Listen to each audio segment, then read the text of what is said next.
আজকে আমরা যে বার্ডটি নিয়ে বা পাখিটিকে নিয়ে আলোচনা করব এটিকে বলা হয় ইন্ডিয়ান পাইড ময়না বা গোবরের শালিক।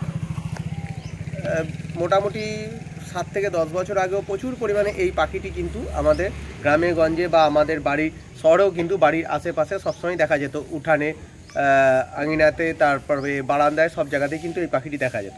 হঠাৎ করে আস্তে আস্তে এই পাখিটির সংখ্যা কিন্তু ব্যাপকভাবে আমাদের কমতে শুরু করেছে। এটিকে পাখিটি হলুদ ঠোঁটের হয়ে থাকে, হলুদ লম্বা ঠোঁটের, এবং পাও হলুদ রঙের হয়ে থাকে, চোখ ছোট ছোট পুঁতির মতন, এবং লম্বায় প্রায় 22 থেকে 23 সেন্টিমিটার মতন, ভাত শালিকের মতনই সাইজ হয়ে থাকে।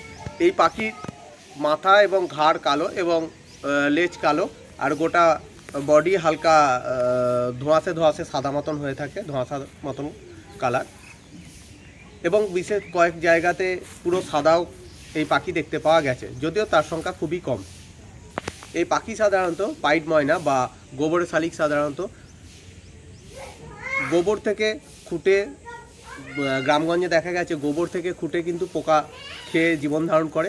এবং তার থেকেও আরেকটা বড় জিনিস, সেটা হচ্ছে চাষবাসে কিন্তু আমাদের চাষিদের খুব হেল্প করতো বা করে, সেটা হচ্ছে প্রচুর পরিমাণে পোকা এদের এখন যেটুকু সংখ্যা আছে ম্যাক্সিমাম ক্ষেত্রে দেখতে পাওয়া যায় বা দেখবেন জমিতে খাবারের জন্য জমিতে এরা চলে গেছে, তো সেখান থেকে প্রচুর পরিমাণে ওরা পোকামাকড় খেয়ে থাকে। তো পোকামাকড় খেয়ে যাতে ফসলের ক্ষতি না হয় তার জন্য কিন্তু প্রচুর পরিমাণে আমাদের হেল্প করে থাকে এই মূলত এই পাইড ময়না।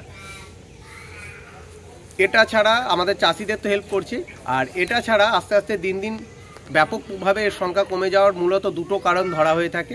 সেটা হচ্ছে, এক, এই পাখি বড় উঁচু জায়গাতে খড়কুটো নিয়ে কিন্তু বাসা করে থাকে, এবং যে নেস্ট করে সেটা একদম পুরো ঢাকা, খুব সুন্দর একটা নেস্ট করে থাকে। তো বড় গাছ আস্তে আস্তে কেটে ফেলার জন্য তারা কিন্তু বাসা করতে পারছে না, তো যেহেতু বংশ বিস্তার করতে পারছে না সেটা একটা বড় কারণ, এবং খাবার সংকট আস্তে আস্তে কিন্তু শুরু হয়েছে।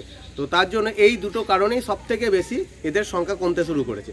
এবং আমাদের বাস্তুতন্ত্রেও কিন্তু এদের যথেষ্ট ভূমিকা। আপনাদের কিছুক্ষণ আগে যেরকম আমি বললাম যে আমাদের চাষবাসে একটা খুব সাহায্য করে, এবং তার সাথে হচ্ছে যেমন চাষবাসে সাহায্য করে, সেরকম যে পোকামাকড়, বিষাক্ত বা খারাপ পোকামাকড়, সেগুলো কিন্তু খেয়ে জীবন ধারণ করে।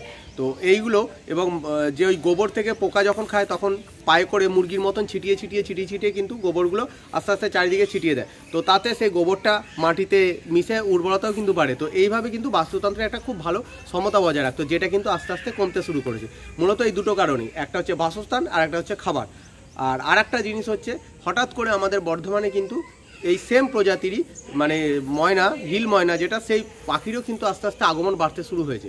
তো সেই কারণে কিন্তু যেহেতু কম্পিটিশান হচ্ছে একই প্রজাতির মধ্যে, ময়না, হিল ময়না, কমন ময়না, পাইড ময়না এবং ম্যাক ময়না, চারটেই কিন্তু ময়না বা শালিক প্রজাতি।